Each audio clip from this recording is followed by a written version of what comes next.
Sesungguhnya syaitan itu senantiasa mengajak para pengikutnya untuk menjadi penduduk neraka. Maka kita harus benar-benar mengenal bagaimana sang iblis laknatullah alaih berusaha dengan sekian langkahnya untuk menyesatkan manusia. Ini yang perlu kita ketahui. Dan ini letak penting kenapa kita harus belajar tentang masalah iblis, masalah syaitan, sehingga kita tidak terjerumus ke dalam perkara-perkara yang lahirnya tampaknya bagus, tapi ternyata itu adalah apa? Ternyata itu adalah jurus syaitan untuk menyesatkan kita. Kaum muslimin yang dirahmati oleh Allah Subhanahu wa taala, akan timbul pertanyaan, Ustaz, kenapa kok syaitan itu dikatakan punya dendam?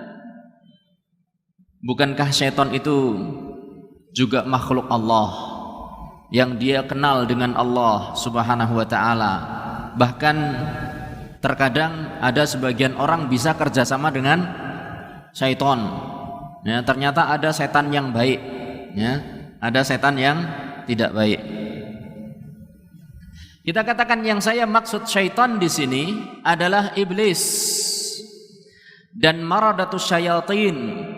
Ya, yang dimaksud syaitan yang memiliki dendam kesumat yang tidak pernah pudar adalah iblis laknatullah alaih.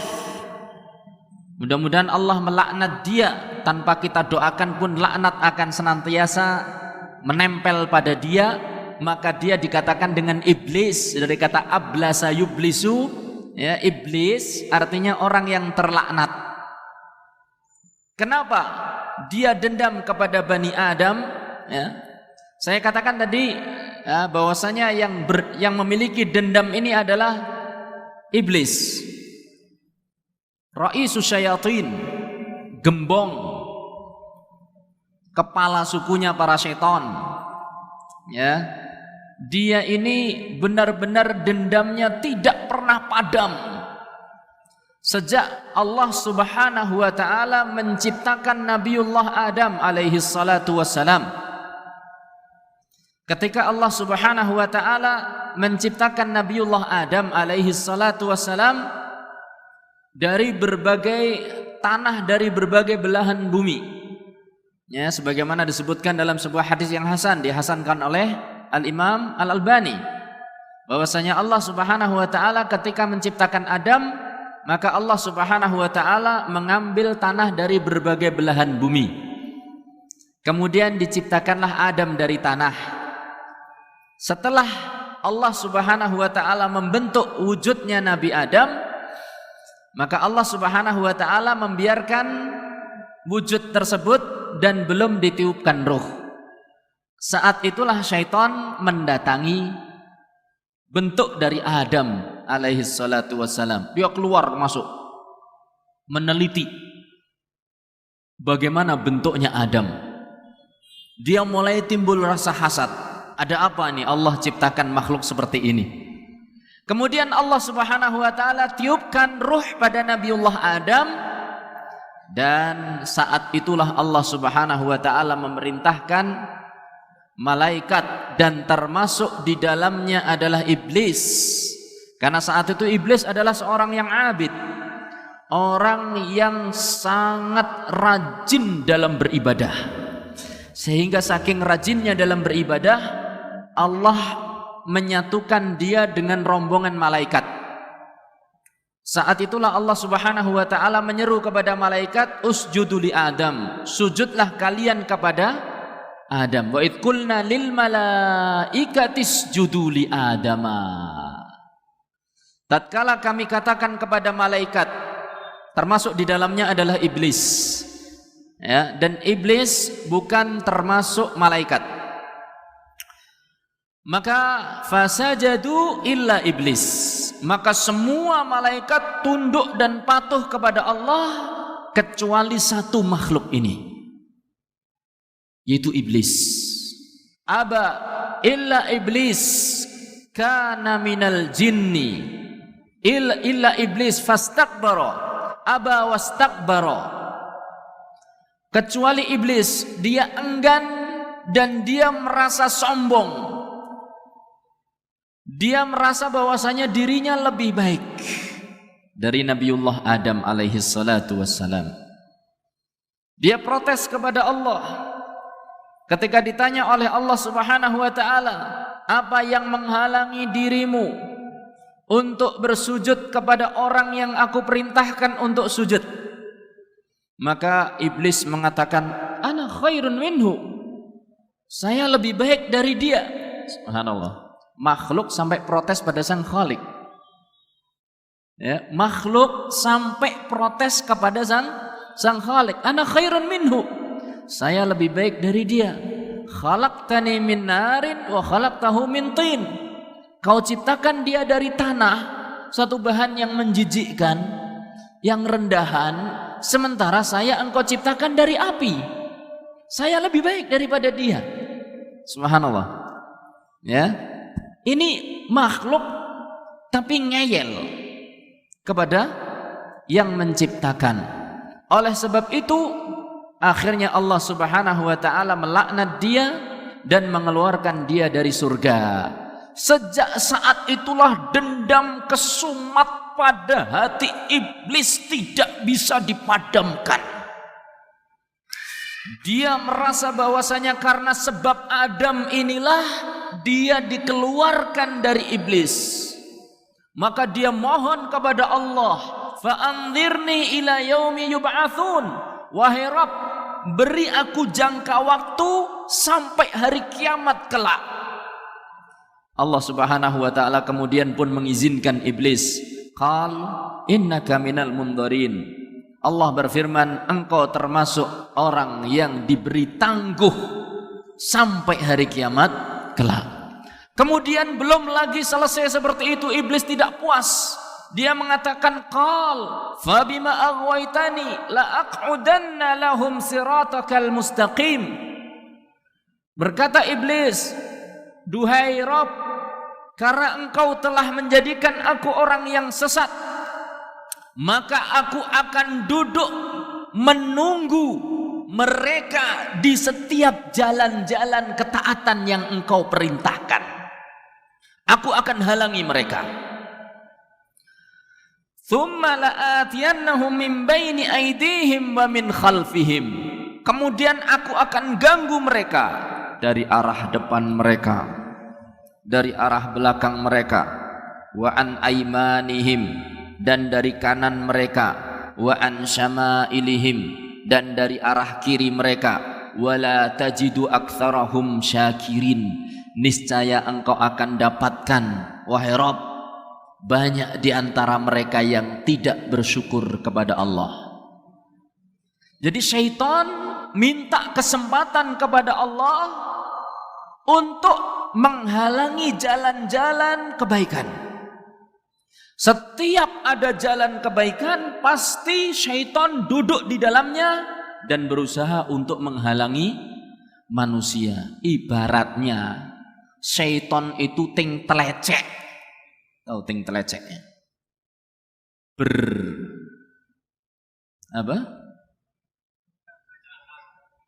Banyak gitu loh. Yakni pating tongkrong, ingin menghalangi orang untuk berbuat kebaikan. Nanti insyaallah ta'ala kita akan pelajari tentang bagaimana syaitan itu menghalangi manusia. Ini berangkat dari dendam iblis yang tidak pernah pudar. Ini harus kita ketahui, ikhwan, saudara-saudaraku sekalian, kaum muslimin dimanapun anda berada, dan juga para hadirin sekalian, ya, bahwa ternyata iblis itu dendamnya tidak pernah pudar. Tiap hari dia mengadakan rapat, tiap hari dia mengadakan konsolidasi, ya. Tiap hari dia mengadakan evaluasi. Entah tiap hari, entah apa, yang jelas ada rapat evaluasi. Iblis ini Sebagaimana disebutkan dalam Sahih Muslim, ya, ketika itu Rasulullah sallallahu alaihi wasallam bersabda, "Innas syaitana la yada'u arsyahu 'alal ma'." Sesungguhnya syaitan itu meletakkan arasnya di atas air. Syaitan meletakkan arasnya di atas air. Tsumma yab'atsu sarayahu. Kemudian dia utus pasukan-pasukannya.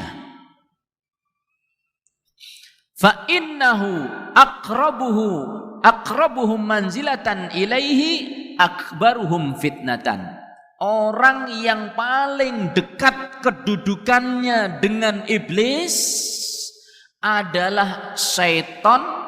Syaitan yang paling dekat kedudukannya dengan iblis adalah syaitan yang paling besar fitnahnya, gangguannya, godaannya kepada manusia. Ya. Kemudian datang fayaji'u ahaduhum, datang seorang di antara mereka, seekor, sesosok di antara mereka. Kemudian dia mengatakan, "Ya iblis, ini sona'tu kada bi fulan." Saya telah berhasil melakukan demikian dan demikian kepada fulan. Maka kata iblis, "Ma sona'ta syai'an." Kamu belum apa-apa. Kamu belum apa? Belum apa-apa. Mungkin termasuk di dalamnya, wahai iblis, saya telah ikut hadir pengajian di dendam sang iblis, sehingga saya bikin fulan ngantuk, fulan tertidur, fulan main HP, fulanah ngobrol dengan temannya, fulanah tidak perhatian, padahal dia sudah capek-capek jauh-jauh datang ke Masjid Agung Purwokerto. Ini sudah tak bisik-bisiki supaya dia nggak konsentrasi ikut pengajian. Kata iblis, "Ma sona'ta syai'an." Kamu tidak membuat apa-apa, kerjamu masih belum apa-apa. Hatta yaji'a ahaduhum, sampai datang syaitan yang lainnya dan dia mengatakan, "La ziltu bi fulan." Aku terus menerus menggoda fulan, hatta taraktuhu wa farraqtu bainahu wa baina zaujatihi.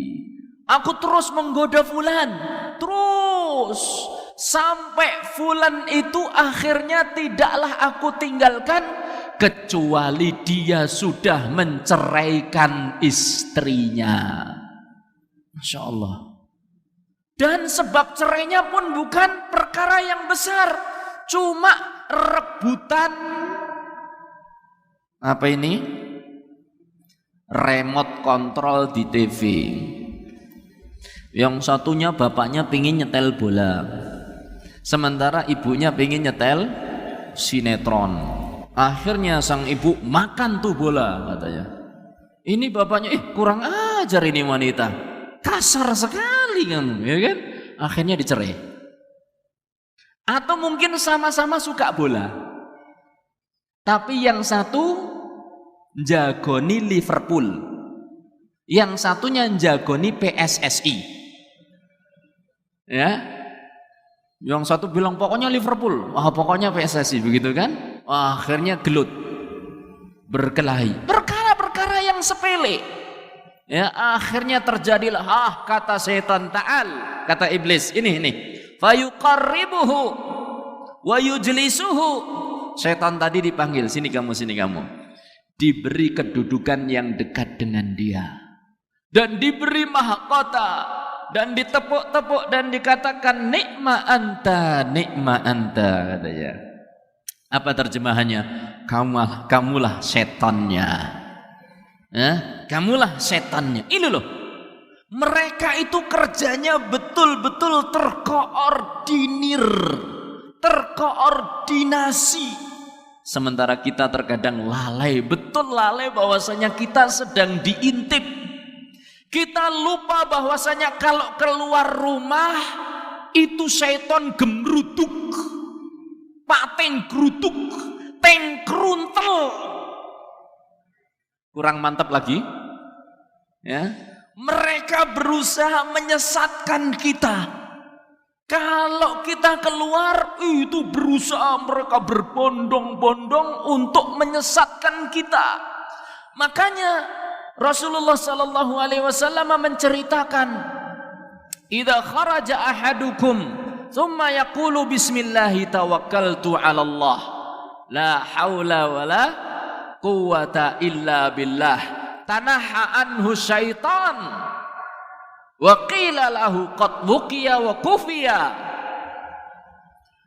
Apabila kita seorang dari kita keluar dari rumah, kemudian kita mengucapkan bismillahi tawakkaltu 'ala Allah, la haula wala quwwata illa billah. Sudah atau belum?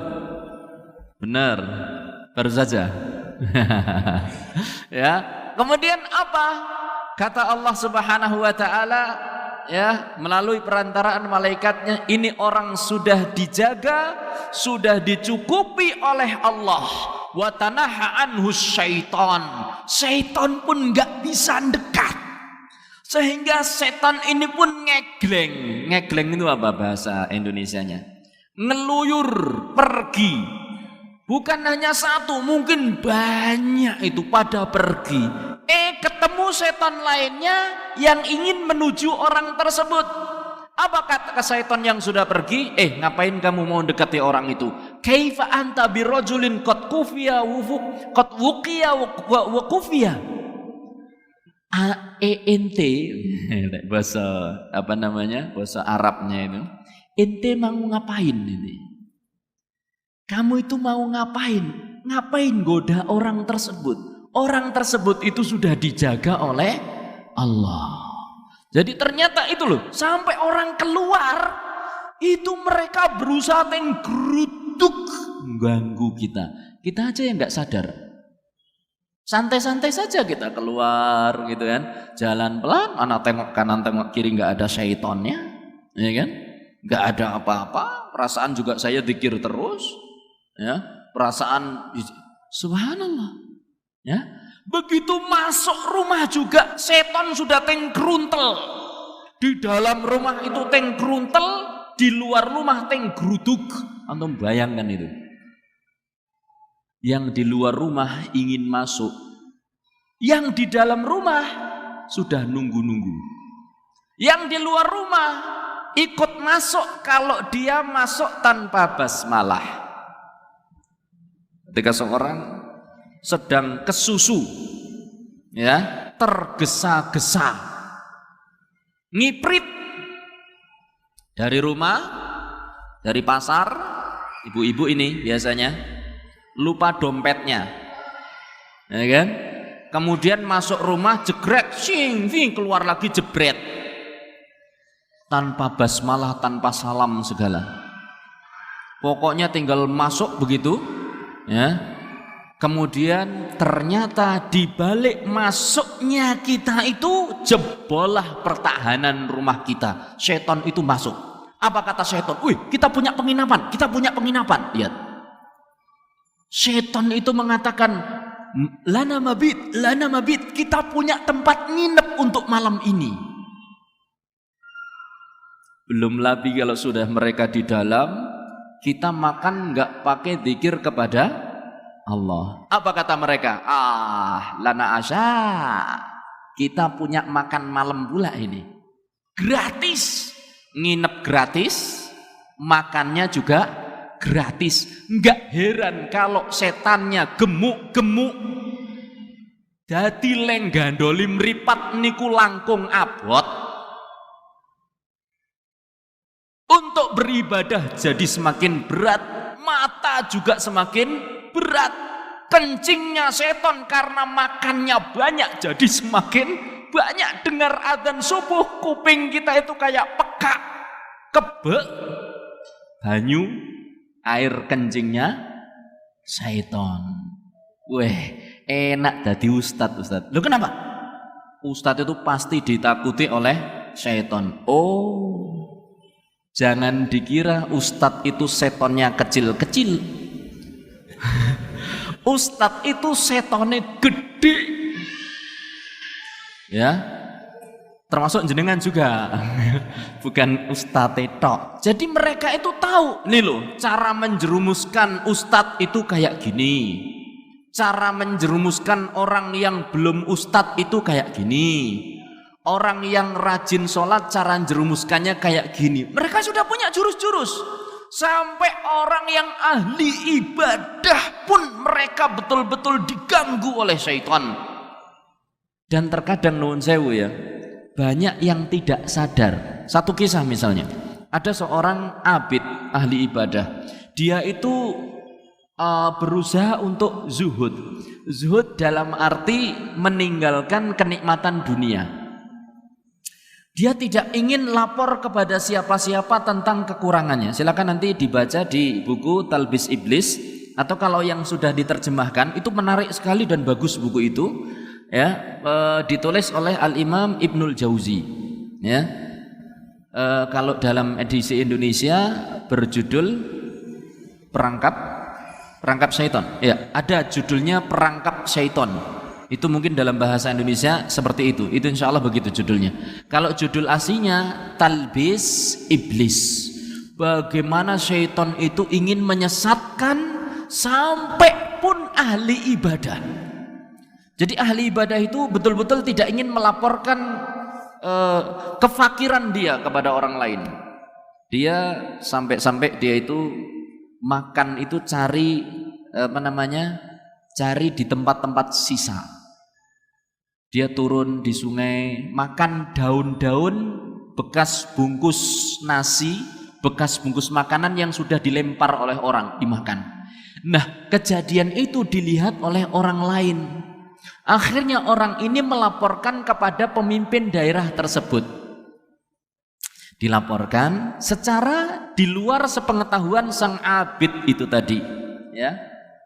Akhirnya dipanggillah sang abid itu tadi oleh pemimpin daerah tersebut, ditempatkan di dekat sebuah masjid dan dibangunkan rumah, kemudian diserai kunci. Tapi tanpa sepengetahuan sang abid, kunci ini sudah diduplikat. Sudah diduplikat. Ketika sang abid pergi keluar, maka ada seorang utusan amir ini tadi, ya, waliul amr ini tadi mengantarkan makanan-makanan ke rumah dia. Setelah itu diantar kemudian dikunci lagi. Pulang dari ibadah, sang abid ini kok di dalamnya ada apa? Makanan lengkap. Wah, dari mana ini?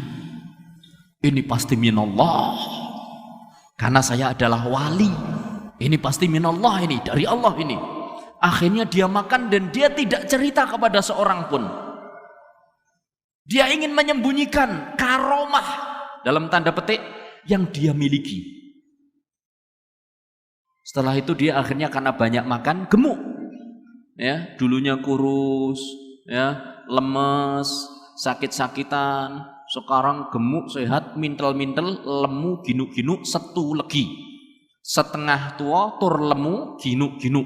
Nah, satu lagi, ya. Akhirnya dipanggil oleh sang amir. Bagaimana kehidupan Anda sekarang? Oh, seperti yang Anda lihat. Ada kejadian apa selama ini? Dia nggak ngaku. Terus didesak-desak, ya. Si amir ini ingin bercanda dengan dia. Ada kejadian apa? Tolonglah ceritakan. Akhirnya terpaksa dia cerita. Sebetulnya ini rahasia. Ini sebetulnya karomah dari Allah katanya. Ada apa katanya? Saya setiap hari dapat bingkisan makanan. Tidak ada yang mengantarkan kecuali Allah Subhanahu wa ta'ala. Kenapa kok bisa begitu? Ya karena kuncinya saya pegang. Gak mungkin orang lain masuk ke dalam rumah saya.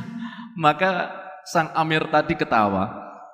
Pak, jenengan itu harusnya berterima kasih kepada Mas Fulan. Loh kok bisa? Mas Fulan itu punya kunci duplikat. Ya dia itu yang nganter makanan tiap hari. Wow, langsung dia sedih. karena nggak jadi dapat karomah. Subhanallah, lihat orang ahli ibadah, dia itu sampai tertipu oleh syaitan dari sisi ini. Dia kira bahwasanya dia dapat karomah. Maka banyak sekali kejadian diceritakan di Talbis, kitab Talbis Iblis Ibnul Jauzi. Di antaranya adalah seorang abid. Tapi bedanya abid dan alim. Kalau abid nggak tahu membedakan bagaimana, apakah itu dari syaitan ataukah bukan. Tapi kalau alim, dia tahu bahwasanya itu dari syaitan. Satu contoh, seorang alim, suatu saat dia melakukan perjalanan. Kemudian di tengah jalan dia tersesat. Ketika tersesat, tiba-tiba ada seekor burung dan berkata, "Ya fulan, innama anta ta'ih."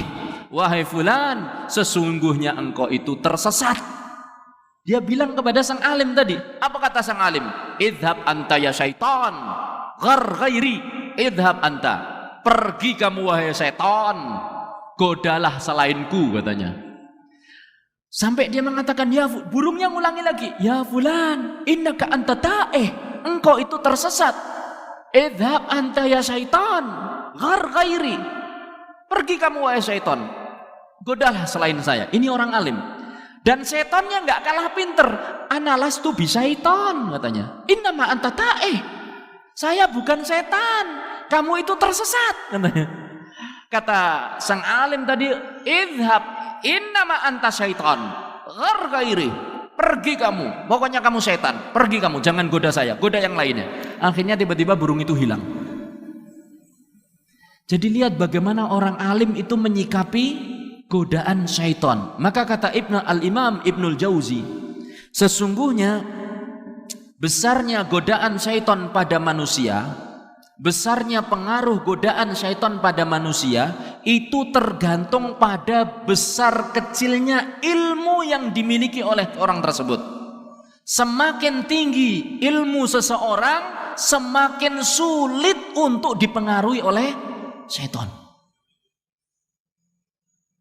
Tapi semakin orang itu jauh dari ilmu, maka semakin mudah untuk dipengaruhi.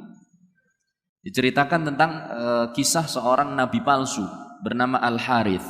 Ya, Al-Harith ini, ya, dia itu diceritakan memiliki ilmu sihir.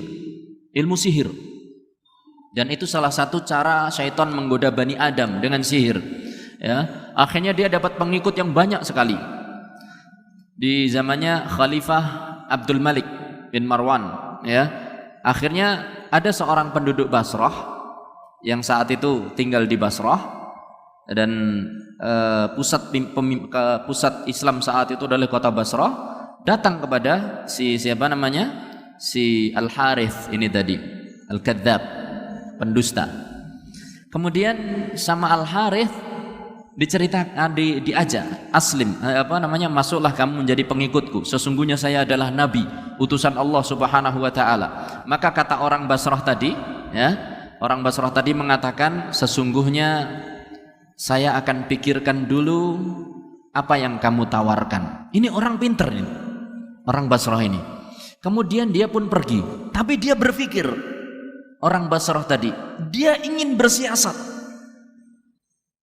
Ini orang pintar, sulit untuk ditipu. Kalau orang pintar sudah tahu bahwasanya Nabi, tidak ada Nabi setelah Nabi Muhammad sallallahu alaihi wasallam. Tapi kalau orang itu tidak pintar, tidak tahu ilmu, ya, dia pasti akan terkecoh dengan kemampuan-kemampuan yang dimiliki oleh seseorang, sehingga ketika orang itu mengaku Nabi, dia pun sami'na wa ata'na. Tapi kalau orang itu sudah punya ilmu, nggak akan mungkin ada nabi lagi setelah Nabi Muhammad sallallahu alaihi wasallam. Tidak mungkin ada lagi rasul setelah Rasulullah Muhammad sallallahu alaihi wasallam. Ya, jadi nggak ada yang namanya aliran rasul yang mengatakan adanya rasul setelah Rasulullah sallallahu alaihi wasallam. Saya pun pernah ketemu dengan seorang pengikut rasul. Ya, di zaman ini masih ada aliran rasul katanya.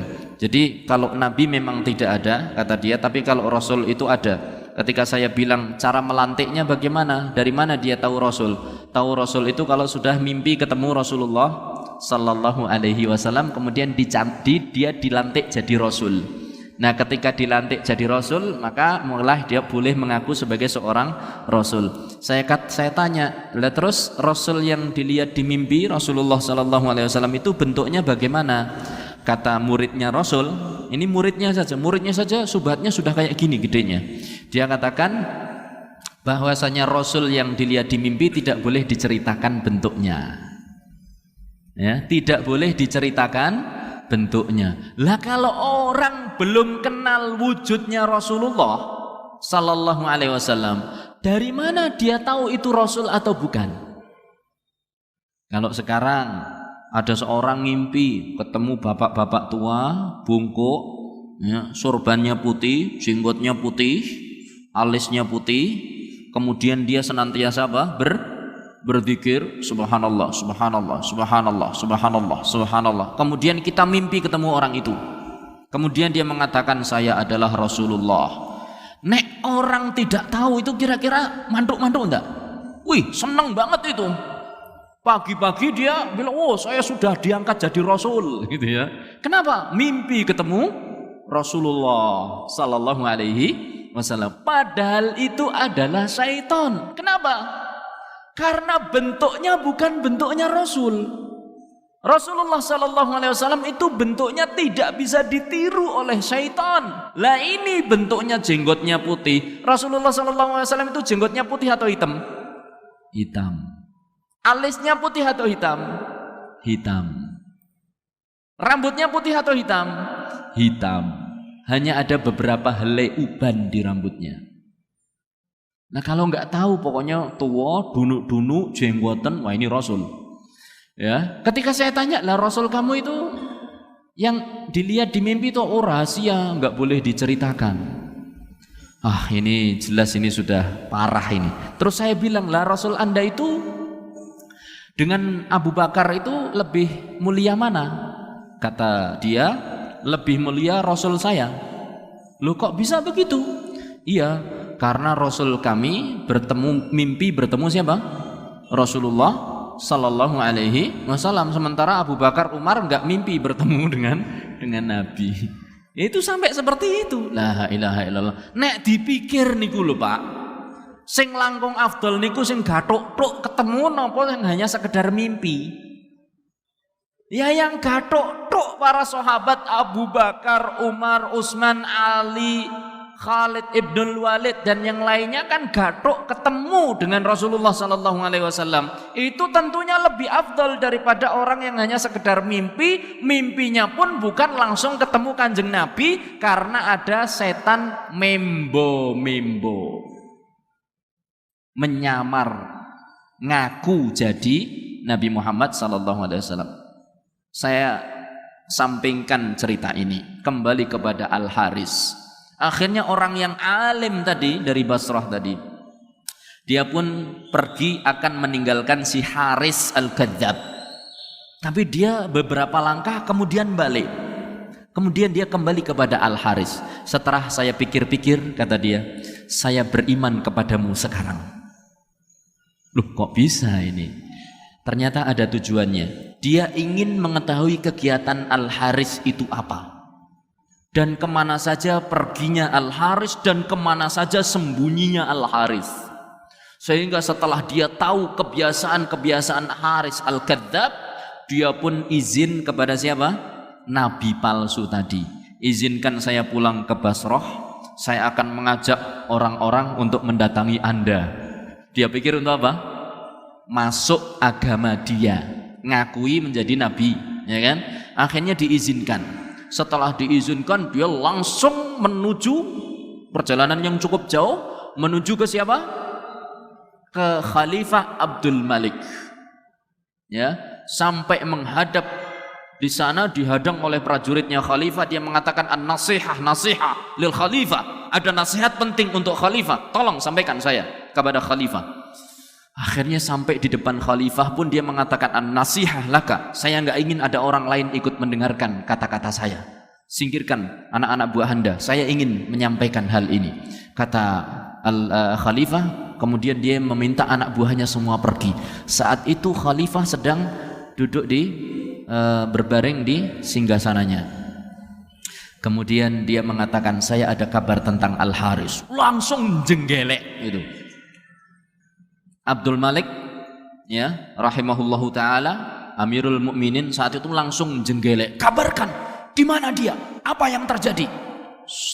Begini Khalifah, utus saya pokoknya sudah tahu jalan-jalan rahasia dia, tempat keluar dia biasanya di mana, tongkrong di mana, pergi kemana, saya tahu. Tapi saya ingin Anda mengutus bersama saya 40 orang yang tidak faham bahasa Arab. Ya, kita ini mungkin terpilih kalau saat itu ada. Ya.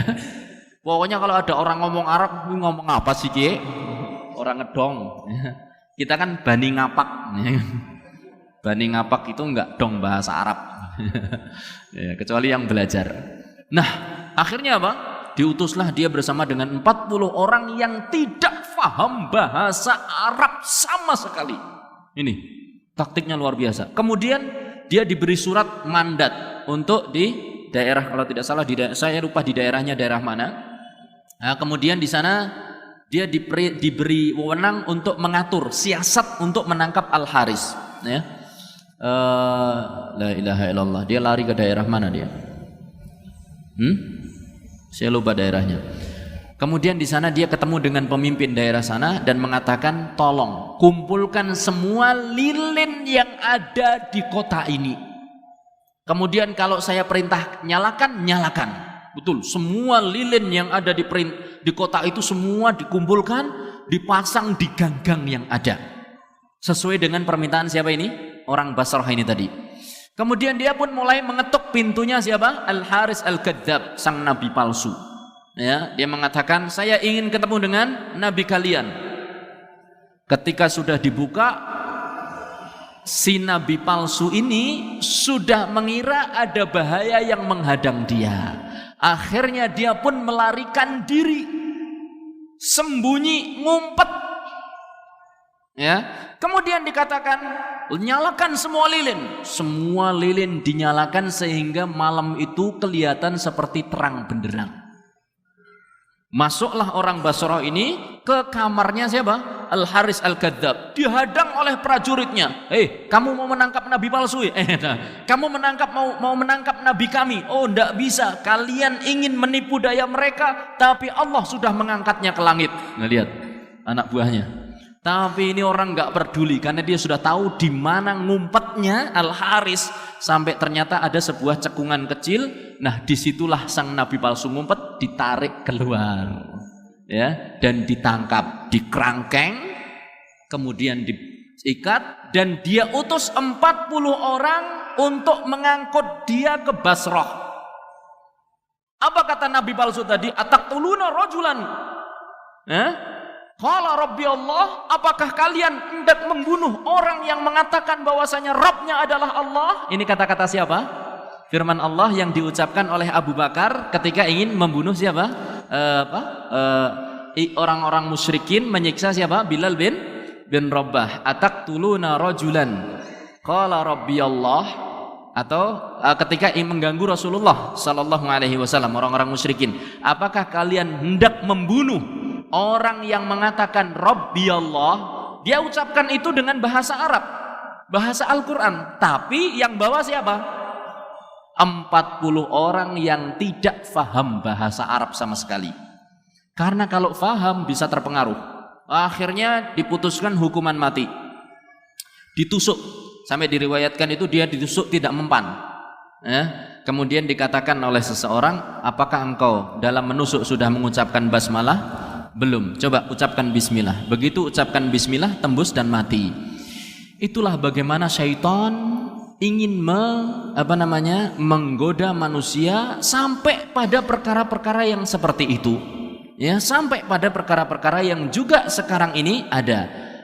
Kaum muslimin dan muslimat, bapak-bapak, ibu-ibu, rahimani wa rahimakumullah, syaitan itu memiliki perencanaan dalam menyesatkan manusia.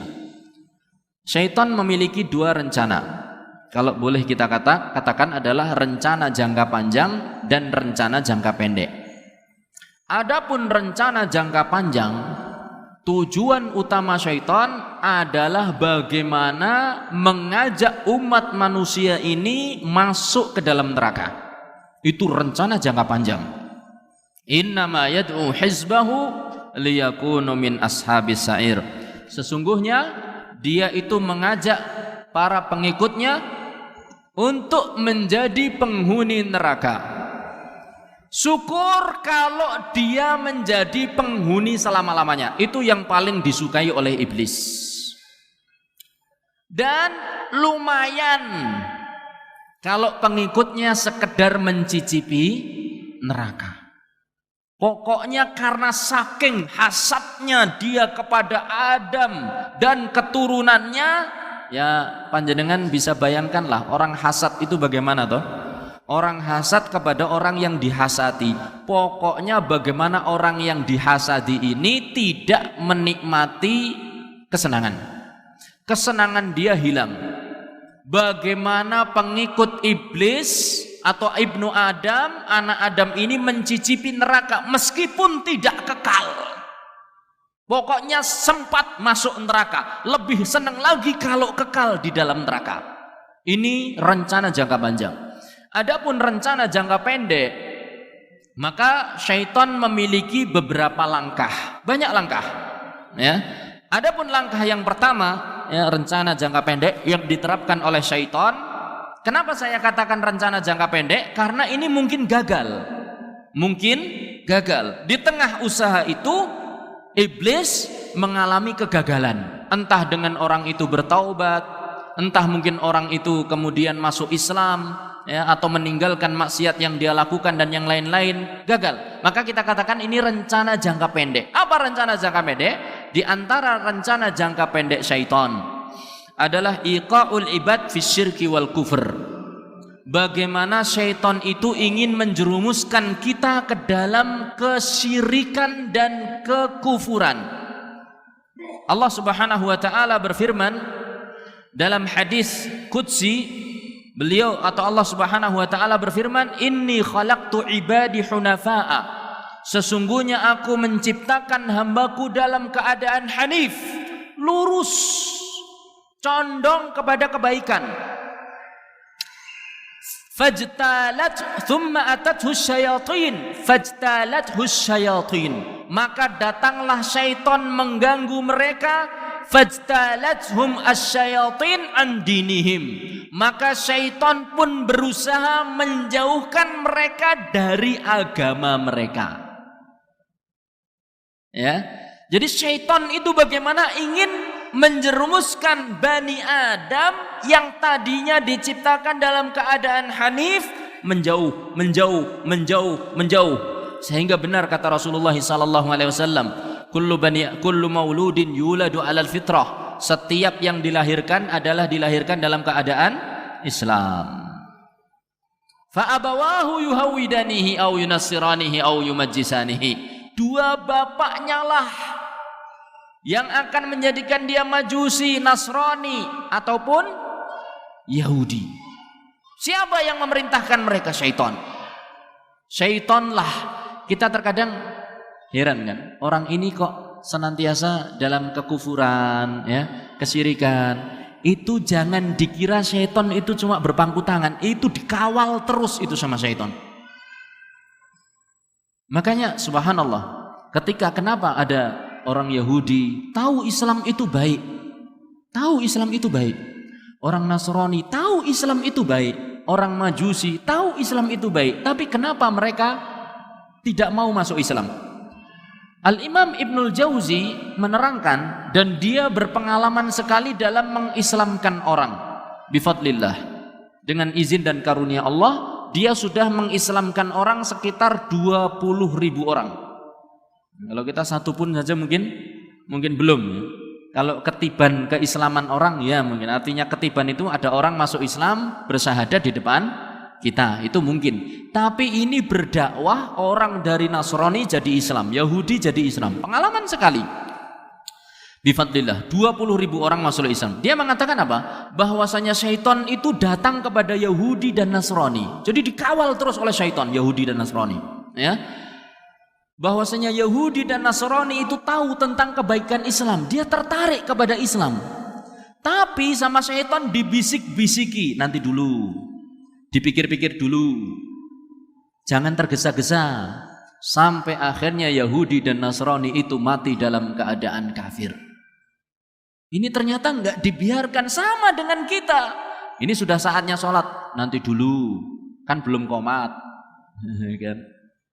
Atau yang ibu-ibu, nanti dululah, sebentar lagi, toh asarnya masih jam 3, le rajang brambang dereng rampung, le nyetrika belum selesai, yang belum nikah sebentar lah, ya kan belum dapat pekerjaan tetap, ya baru pekerjaannya kesana kemari apa? Yuk jadi sopir bis itu kan kesana kemari, pingin pekerjaan tetap apa? Nongkrongi bis gitu, ya sudah dapat pekerjaan tetap dikatakan nanti dululah, toh juga pacarnya belum ridho, belum siap dan yang lain-lain, toh pacaran juga masih bisa. Ini bisik-bisikan syaitan, ya maka akhirnya dia pun tidak jadi nikah tapi mau berzina, ya naudzubillahi min dzalik. Demikian juga masalah FB, BB dan yang lainnya. Itu bisikan-bisikan dari syaitan. Ya. Subhanallah. Waktunya ngobrol sama suami, ya. Istri itu begini nih. Main apa? Main FB atau jawab SMS. Mbak Ami, Ibu, masakannya udah siap belum? Itu di sana itu dapur pojokan sana. Air minumnya itu pojok sana itu di sumur tuh, ngambil sendiri. Ini sibuk pakai HP ini. Subhanallah. Setiap, ketahuilah bapak-bapak dan ibu-ibu, setiap kemaksiatan kepada Allah pasti dikawal oleh syaitan. Setiap kemaksiatan kepada Allah pasti dikawal oleh syaitan. Dan itu akan ada laporannya kepada iblis, laknatullah alaih. Maka hati-hati betul. Nah, ini Ibnul Jauzi tahu sekali banyak orang Yahudi yang tertarik kepada Islam, tapi dikatakan nanti dululah. Dikawal terus oleh syaitan. Kita juga begitu, ayo ngaji orang ngaji, mangkat ngaji orang mangkat ngaji.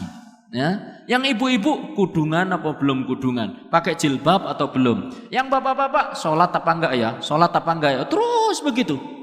Ya, ini syaitan. Makanya hati-hati sekali. Nah, termasuk ke dalam kesyirikan ini. Kesyirikan dan kemaksiatan itu adalah target utama seorang manusia. Seorang iblis. Bagaimana dia menjerumuskan seorang rahib yang ahli ibadah. Dari dia ahli ibadah sampai dia sujud kepada setan. Nanti insya Allah akan saya ceritakan. Dan insya Allah cerita ini sudah masyhur. Walaupun kisah ini adalah kisah Israiliyat, akan tetapi ini boleh kita ceritakan dalam rangka mengambil faidah. Seorang rahib yang bertahun-tahun beribadah kepada Allah Subhanahu wa taala. Ya, makanya tidak boleh kita ini merasa aman. Saya takmir masjid. Saya sudah haji 7 kali. Saya sudah ngaji kemana kesana kemari. Saya sudah sholat 5 waktu. Saya muadzin, saya imam masjid, saya kiai, saya ustadz. Tidak boleh seorang pun merasa aman dari gangguan syaitan. Tidak boleh. Karena syaitan akan masuk dari celah manapun dia bisa.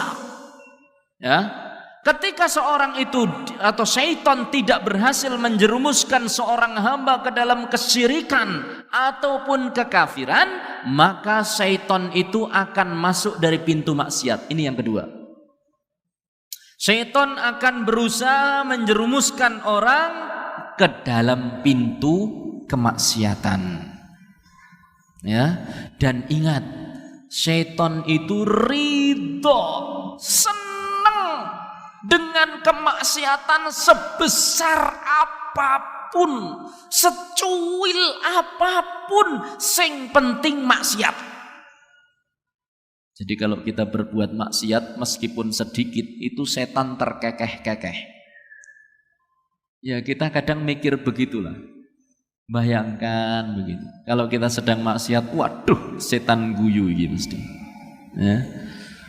Kalaupun kita dengar ketawanya, mungkin kita ketakutan kalau kita dengar bagaimana ya Syaiton Pos itu diterbitkan, koran seton ya, koran setan pos atau mading seton telah tersesat, si fulan hari ini melakukan ini, si fulan hari ini, itu mungkin kita ngeri mungkin.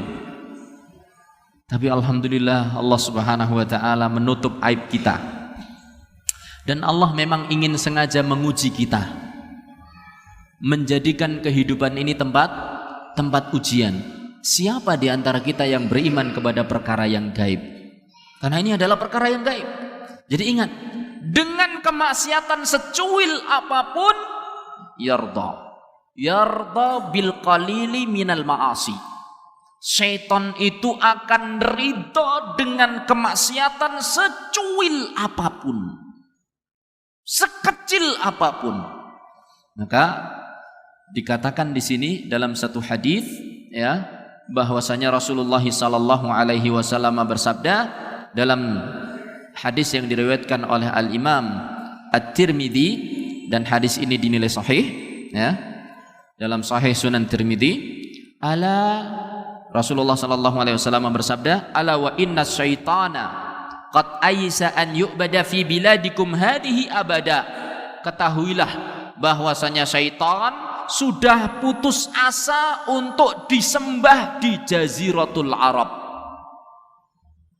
Walakin satakunu lahu ta'atun fima tahtaqiruna min a'malikum. Akan tetapi ingat, kata Rasulullah sallallahu alaihi wasallam, akan ada ketaatan kepada syaitan dalam perkara-perkara yang kalian anggap sepele.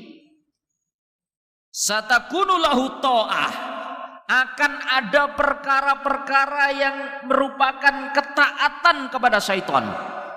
Fima tahtaqiruna min a'malikum, dalam perkara-perkara yang kalian anggap sepele. Contoh, banyak di antara kaum muslimin menyepelekan makan pakai tangan kiri, makan minum pakai tangan kiri. Ustaz, alhamdulillah Ustaz, saya tuh kalau makan pasti pakai tangan kanan, minum juga pakai tangan kanan, kecuali kalau makan gorengan Ustaz.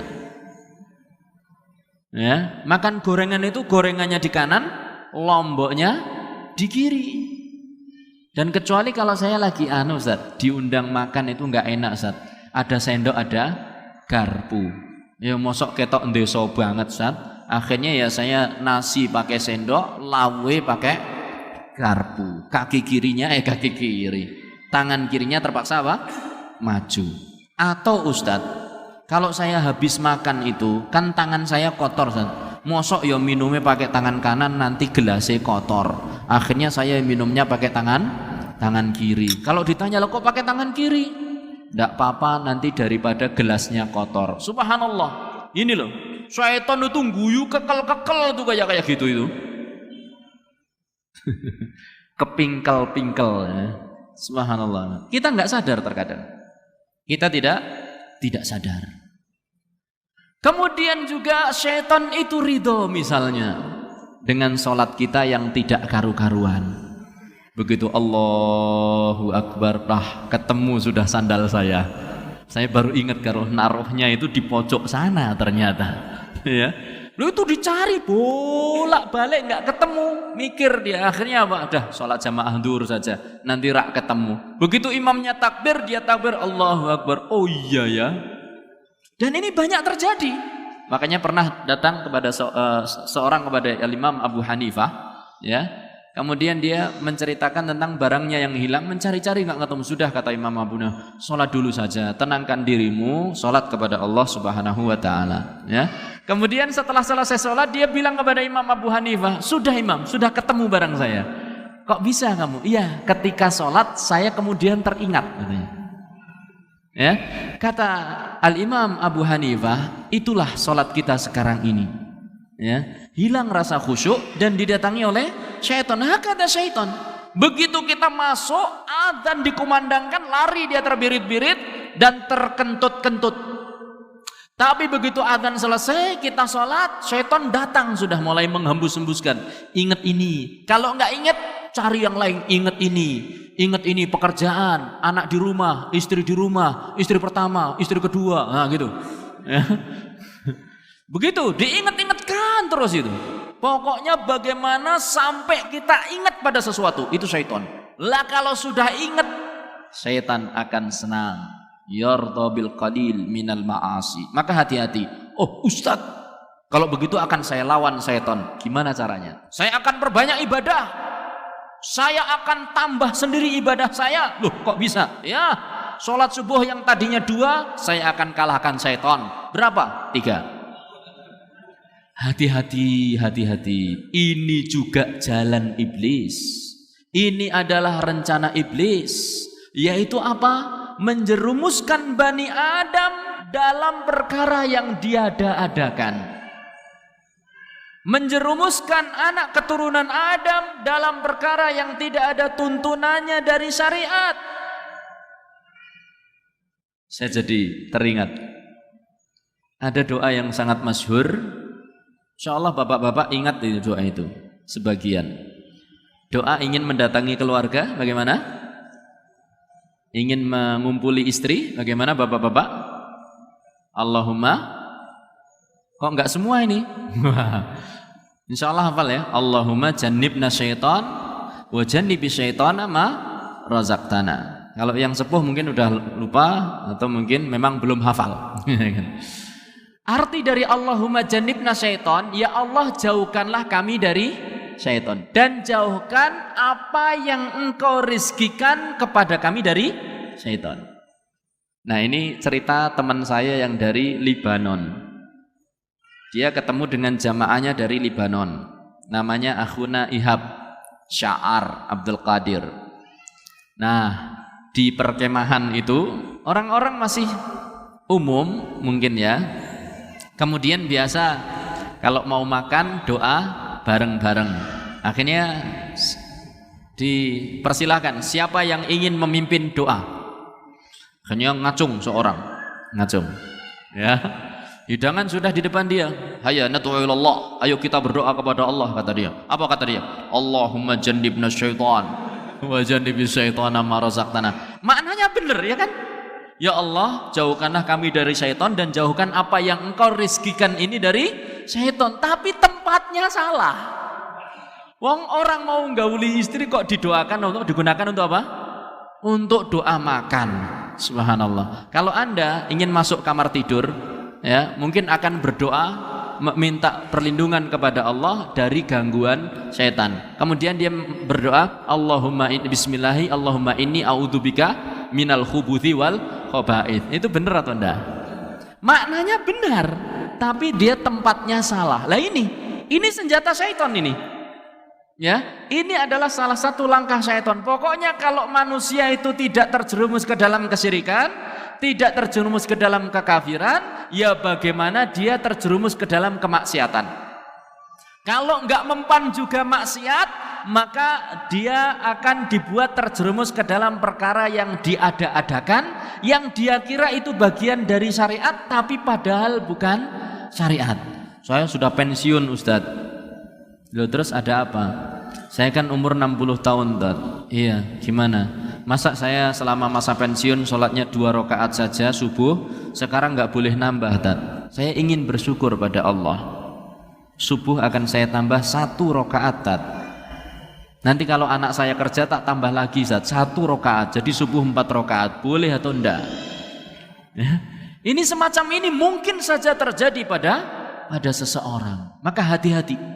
Hati-hati dari godaan syaitan yang satu ini, ya, yaitu mengada-adakan sebuah ibadah yang tidak dituntunkan oleh Nabi kita Nabi Muhammad sallallahu alaihi wasallam. Kenapa bahayanya? Kata Al-Imam Sufyan Ats-Tsauri, beliau mengatakan bahwasanya perkara ini sangat disukai oleh syaitan. Ya, sangat disukai oleh syaitan karena orang akan mengira bahwasanya itu adalah ketaatan sehingga sulit untuk bertaubat dari kesalahan dia tersebut. Taib. Kalau sudah ternyata dia di jalan yang ketiga ini juga tidak bisa, maka apa yang dikerjakan oleh syaitan? Pokoknya yang keempat, bagaimana syaitan, yang keempat ini ya, bagaimana syaitan menghalangi hamba-hamba Allah melakukan ketaatan. Memang orang itu tidak bermaksiat, tapi apa? Dia malas untuk berbuat taat. Yo ra salat, yo tidak maksiat. Seakan-akan begitu. Sehingga orang mengatakan, yang penting saya kan tidak nyakiti tetangga. Ketika diajak sholat, Pak, ayo sholat, Pak, apa kata dia? Loh, yang penting kan walaupun saya ini enggak sholat, saya ini tidak pernah nyakiti tetangga. Saya pekerjaan saya halal, ya. Insya Allah, kata dia, saya usahakan saya enggak mencuri, tidak berzina. Saya nyembah ke patung-patung ya tidak. Saya tidak menyekutukan Allah. Nek diken sholat niku angel banget. Kenapa? Ini setan ini. Bukan orangnya setan. Maksudnya ini adalah usaha setan. Dalam satu hadis dikatakan, inna syaitana qa'ada libni adama bi atruqihi. Sesungguhnya syaitan itu betul-betul menghadang semua Bani Adam di jalan-jalan ketaatan. Faqa'ada lahu bi tariqil Islam. Maka syaitan itu akan menghadang orang di luar Islam untuk masuk ke dalam Islam.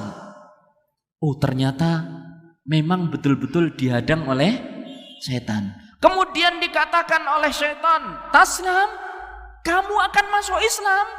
Wa tadharu dinaka wa dina abaika wa abai abaika. Mosok sih kamu mau masuk Islam? Kau tinggalkan agama bapak nenek moyang kamu dan bapak-bapak mbah kamu. Mosok tega sih kamu itu? Fa aslama, maka orang itu tetap masuk Islam dan dia tidak manut pada syaitan. Dia tidak nuruti syaitan. Tapi ternyata syaitan tidak juga putus asa. Tsumma qa'ada lahu bi tariqil hijrah. Ketika datang perintah hijrah, maka syaitan pun membisik-bisikkan, tuhajir wa tada'u ardaka wa sama'aka. Mosok sih kamu mau hijrah, mau kamu tinggalkan tempat tinggalmu, kamu tinggalkan rumah kamu. Itu dibisik begitu. Akhirnya orang itu tetap nekat hijrah. Setan pun tidak putus asa. Dia pun duduk di pintu jihad. Ketika datang panggilan jihad, kemudian setan membisik-bisikkan, tujahid wa tunkahul mar'ah wa tuqsamul mal. Kamu mau jihad, lah kok istri kamu kok tinggal mati nanti dinikahi oleh orang lain? Anak kamu mati nanti siapa yang ngurus? Kalau kamu mati anak kamu siapa yang ngurus? Kalau kamu matilah hartamu, rumah itu siapa yang punya? Usaha itu siapa yang teruskan? Mobil kamu siapa yang nyuci? Dan begitu. Ya. Akhirnya dia pun tetap berjihad. Akhirnya setan pun kalah. Ini setan betul-betul menghadang. Jadi hati-hati. Kalau ada pengumuman pengajian, besok ada pengajian, dendam sang iblis, wah itu. Setan pingin tahu atau tidak ingin langkah-langkahnya diketahui. Sehingga betul-betul dihadang. Sampai di tempat pengajian pun datang rasa ngantuk. Supaya yang hadir itu tidak mendengarkan secara komplit. Itu betul itu. Karena ngantuk di tempat taklim itu minasyaiton. Kalau sekarang saya bilang begini, ketika seorang bertanya kepada saya, satu contoh lah misalnya, apa hukum daging babi? Maka saya katakan daging babi itu tidak boleh. Ya, ketika saya katakan daging babi itu masih melolor gini. Tapi begitu saya akan ngomong tidak, dia gini. Set. Tidak, dia sudah gini, set, merem. Begitu saya ngomong boleh. Nah, ini contoh gampang saja ini. Jadi kesimpulan dia, Ustadz ngomong daging babi boleh. Nah, sampai di rumah ibu-ibu langsung, ternyata daging babi itu boleh. Siapa yang bilang? Ustadz Zaid itu. Ini satu contoh sederhana loh. Betul. Betapa banyak orang kalau ngantuk itu catatannya itu, yang tadinya tulisannya bagus, itu jadi garis lurus.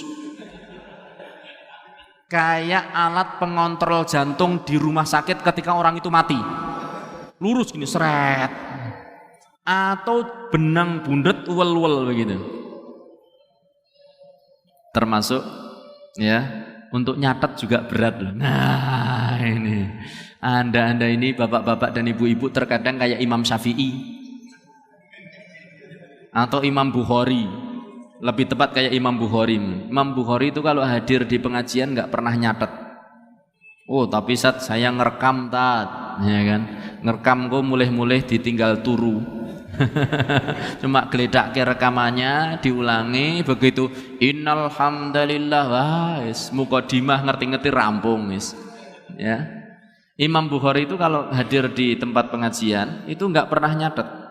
Tapi bedanya dengan kita ya, begitu di rumah dia langsung mencatat apa yang dia dapatkan di majelis taklim dan tidak kurang satu huruf pun. Ya, itu Imam Bukhari. Jadi Masya Allah banyak di antara bapak-bapak ini mirip separuh Imam Bukhari. Lumayan separuh. Termasuk Imam Syafi'i ya. Imam Syafi'i itu kan hafalannya juga kuat. Beliau menghadiri majelisnya Imam siapa? Imam Malik. Itu beliau orang yang miskin beliau.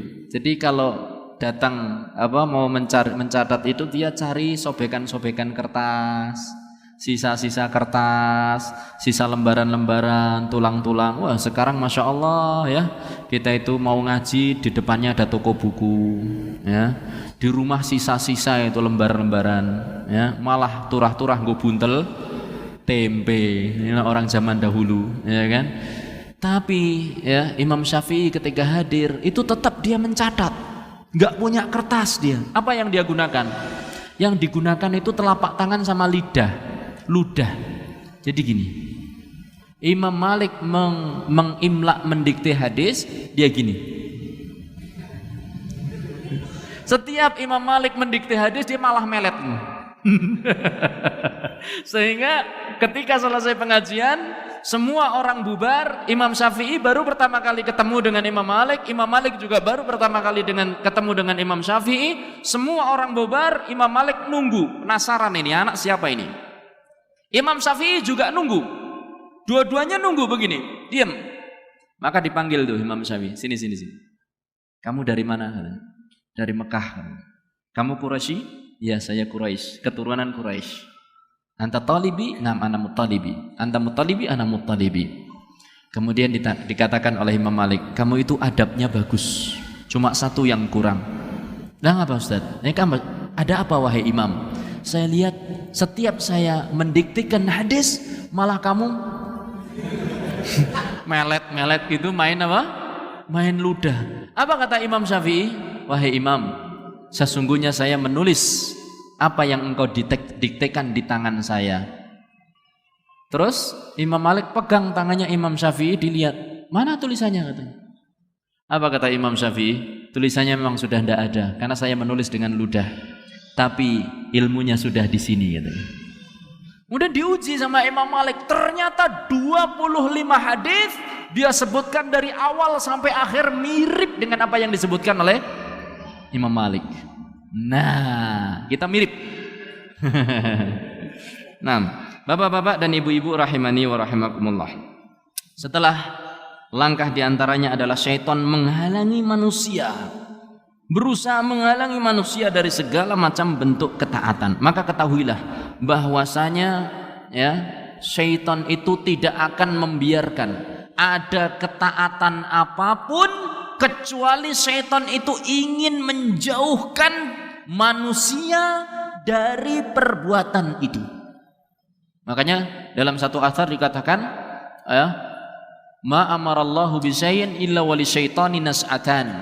tidaklah Allah Subhanahu wa taala memerintahkan satu perkara kecuali syaitan itu memiliki dua cara untuk menjauhkan Bani Adam dari perintah tersebut. Ima menyepelekan perintah tersebut atau dia itu melampaui batas. Nanti insyaallah taala akan saya sampaikan. Adapun yang kelima, cara jangka pendek yang disebutkan oleh syaitan, kerusakan yang ingin didapatkan oleh syaitan adalah ifsadut ta'ah. Bagaimana ketaatan itu jadi rusak. Kalau seorang itu dijauhkan dari ketaatan tidak bisa, dia tetap saja ngeyel berbuat taat kepada Allah, maka syaitan tidak putus asa. Syirik tidak bisa, kufur tidak bisa, maksiat tidak bisa, perkara yang diada-adakan nggak bisa juga. Dihalangi dari ketaatan, tetap maju, tetap sholat, tetap puasa, tetap baca Quran, tetap zakat, tetap haji. Tapi syaitan tidak putus asa. Belum selesai pertempuran, dia ingin amal soleh yang kita lakukan itu rusak. Maka oleh sebab itu datang seorang sahabat kepada Rasulullah sallallahu alaihi wasallam. Sahabat ini bernama Utsman bin Abil As. Datang kepada Rasulullah sallallahu alaihi wasallam. Berkata dia, "Inna syaitana qad hala baini wa baina salati wa qiraati. Yalbisuha alayya." Ya Rasulullah, sesungguhnya syaitan itu telah menghalang-halangi dan menggangguku dalam salat. Dia mencampur adukkan pikiranku ketika di dalam sholat. Iya sholat, ning sholate digoda setan. Iya puasa memang, tapi puasanya digoda oleh setan. Iya memang yang sudah jenggoten, iya sudah jenggoten, ning jenggotnya digoda setan. Dia ingin merusak amalan seorang hamba. Sudah pakai jilbab, sudah. Neng pakai jilbabnya sambil terus syaitan itu membisik-bisikkan. Oh kamu itu lebih baik. Oh saya lebih baik dari yang itu. Kamu lebih baik dari yang ini. Kamu sholat, oh lebih baik daripada yang itu. Kamu puasa, oh jauh lebih baik daripada yang itu. Kamu sedang sholat.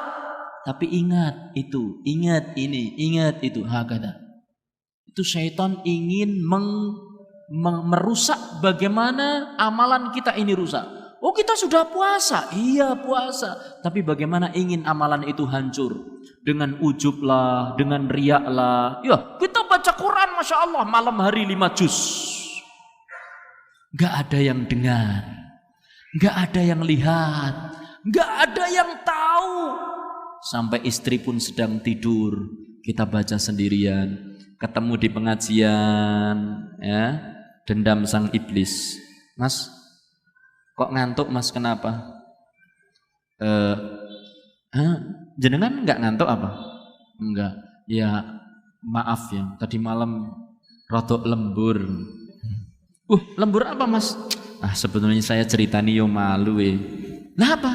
Saya baca Quran ya cuma 5 juz. Wah 5 juz? Iya kadang ya saya 10 juz. Wah dalam hati kita begitu. Wah wih orang ini terkagum-kagum pula pada saya. Ya kadang saya 30 juz. Nah mulai pamernya keluar. Sudah kalau sudah ujub itu rusak amalan kita. Mas kok kalau saya ajak bicara kok nuwun sewu ya jenengan pasta giginya apa toh? Loh kenapa Thomas? Kok baunya aneh gitu? Aneh gimana? Mohon maaf, baunya kok rodok anyir-anyir begitu loh. Gimana ya? Apa Anda tidak melihat bibir saya yang ngeripik ini saya? Loh, keripik tempe apa keripik? Bibir ngeripik. Loh ada apa? Saya puasa mas, puasa. Sudah tersembunyi itu puasanya. Tapi mas, puasa ya? Iya saya udah 20 tahun saya puasa Daud. Masya Allah, tadinya sudah sembunyi, nggak kelihatan, rapi begitu. Tapi syaitan nggak akan membiarkan, nggak akan membiarkan. Hati-hati itu Pak, Bu. Ya hati-hati sekali itu. Makanya kita sudah bisa melakukan ketaatan, itu jangan merasa aman sudah. Anda jadi imam masjid, jangan merasa aman. Anda jadi ustadz, jangan merasa aman. Anda menjadi pendengar, jangan merasa aman.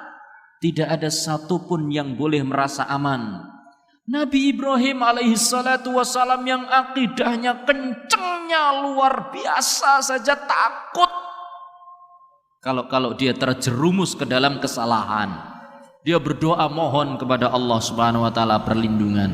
Jadi kalau syaitan itu, kalau seorang hamba sudah berhasil menyingkirkan gangguan syirik, menyingkirkan gangguan kufur, menyingkirkan gangguan maksiat, menyingkirkan gangguan perkara yang diada-adakan, menyingkirkan halangan dan rintangan untuk melakukan ketaatan, tinggal setelah ketaatan itu dia ingin amalan kita rusak. Apa kata Rasulullah sallallahu alaihi wasallam kepada sahabat tadi?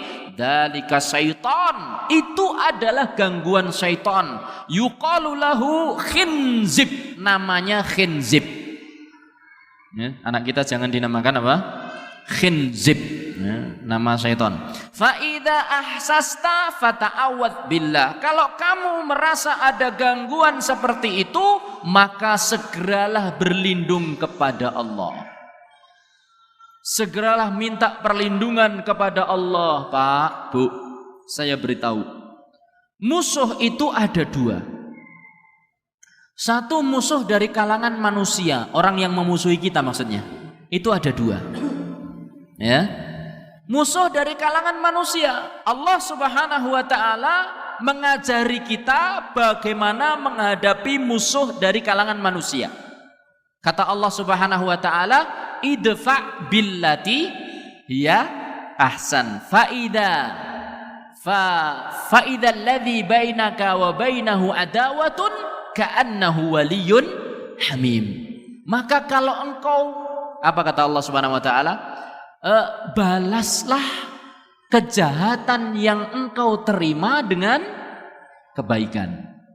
Maka yang terjadi adalah, kata Allah, apabila ada orang memusuhi engkau, kemudian kau balas dengan kebaikan, maka terjadilah seakan-akan engkau dan dia itu orang yang bersahabat kental.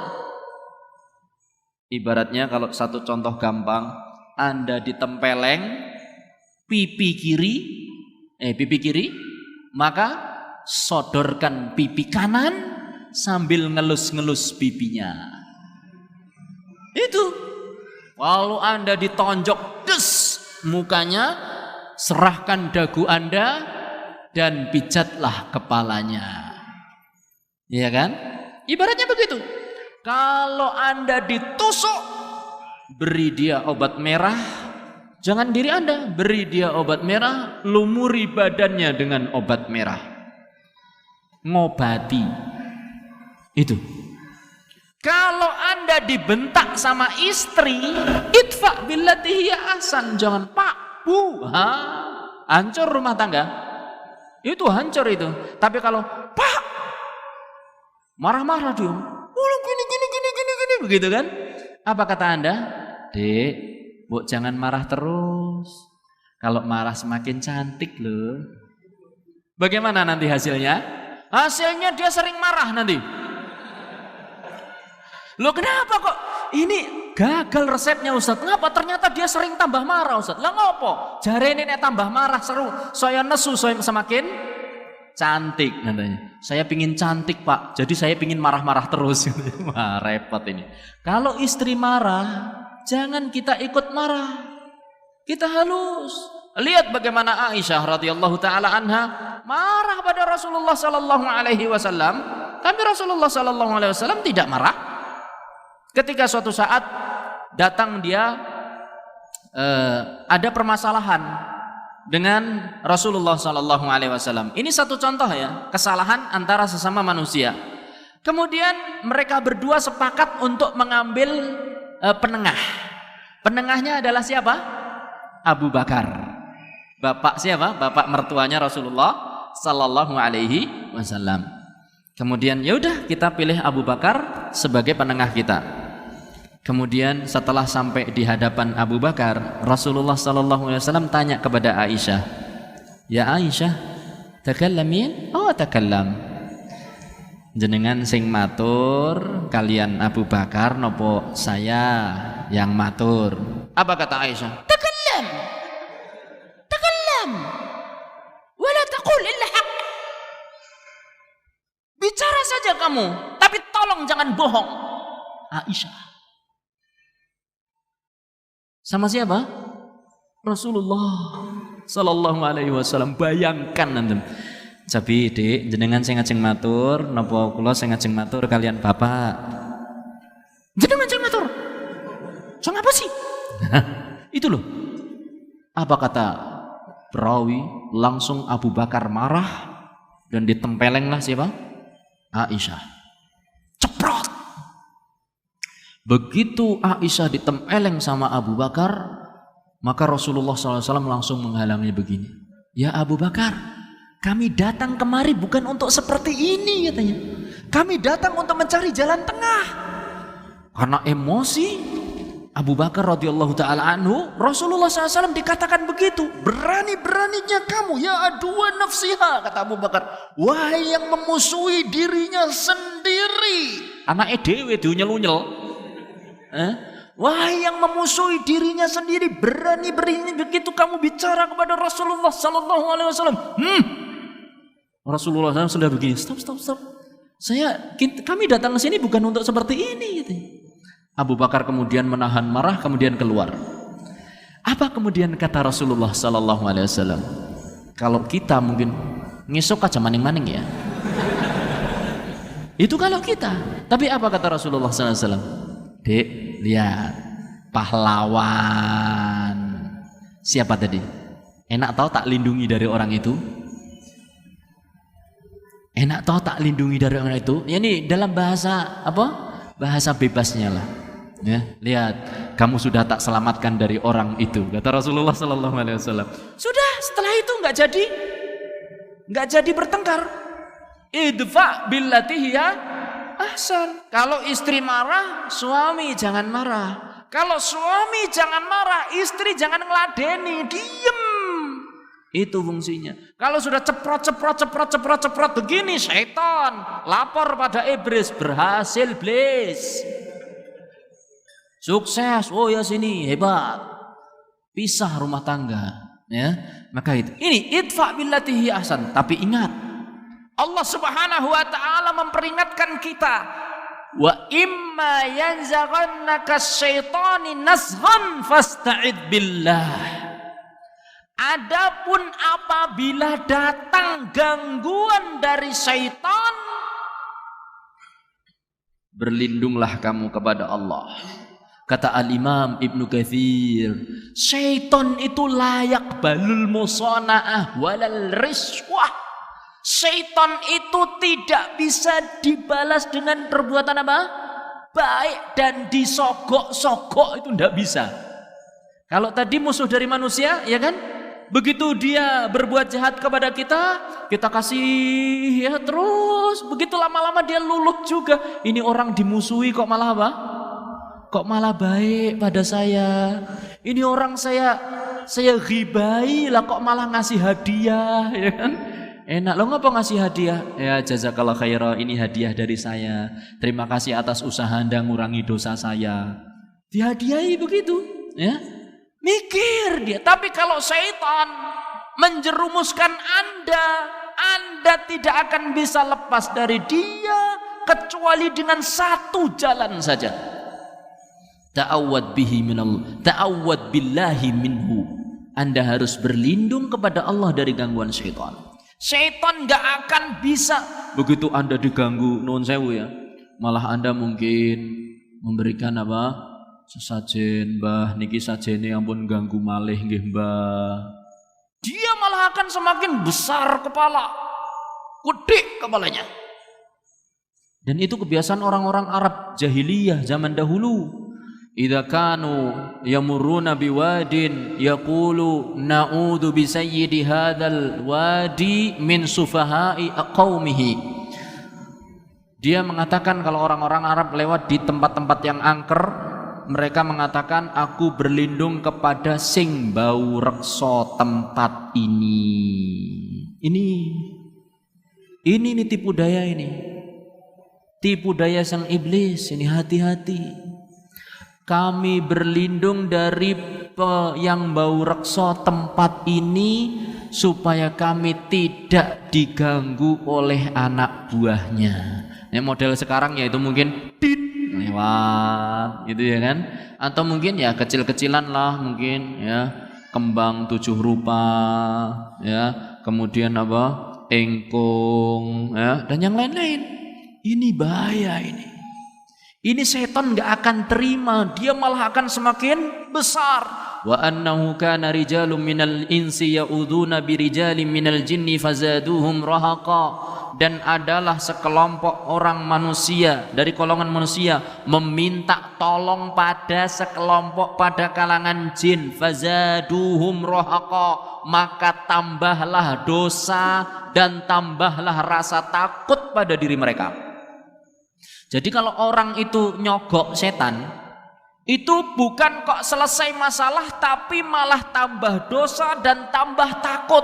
Iya atau tidak? Kebanyakan kita itu kalau sudah nuwun sewu ya, sering di pojokan ngasih sajen, itu malah semakin takut. Tapi kalau kita ndak pernah, yang namanya nopo jimat-jimatan niku keris nggak pernah dijamas, nggak pernah diwarangi, biar saja teng gludak yo karepmu gitu ya misalnya, ya itu malah tidak akan muncul lagi gangguan. Tapi kalau kita takut DP berusaha nyogok setannya malah tambah gede. Maka hati-hati ini. Maka dalam sholat ini tidak ada cara lain menghindari gangguan setan kecuali berlindung kepada Allah. Ingat itu. Kata Al-Imam Ibnu Katsir rahimahullahu taala, falamma kanal insanu la yara syaitan yasta'idu bihi atau yasta'idu minhu billadhi yarahu wa huwa la yarahu.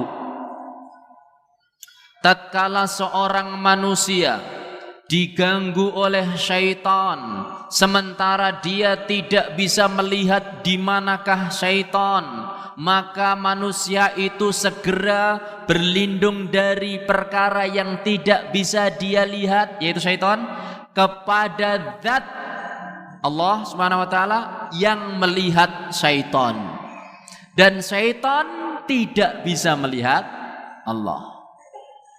Itu jalan keluarnya, tidak ada cara lain. Wallahi demi Allah bapak-bapak ibu-ibu, tidak ada cara lain kecuali berlindung kepada Allah dari gangguan syaitan. Tidak ada kata-kata nanti setannya tak rayu dulu, tidak ada. Pokoknya pergi atau saya yang pergi, udah gitu aja, tinggalkan itu. Tidak usah minta tolong pada syaitan. Gak mau setan itu. Setan itu gak akan nolong jenengan kecuali kalau jenengan mengorbankan perkara yang paling berharga pada diri Anda, iman. Makanya Syekh Abdul Razak bin Abdul Muhsin Al-Abbad Al-Badr pernah cerita tentang seorang yang dia pernah latihan sihir.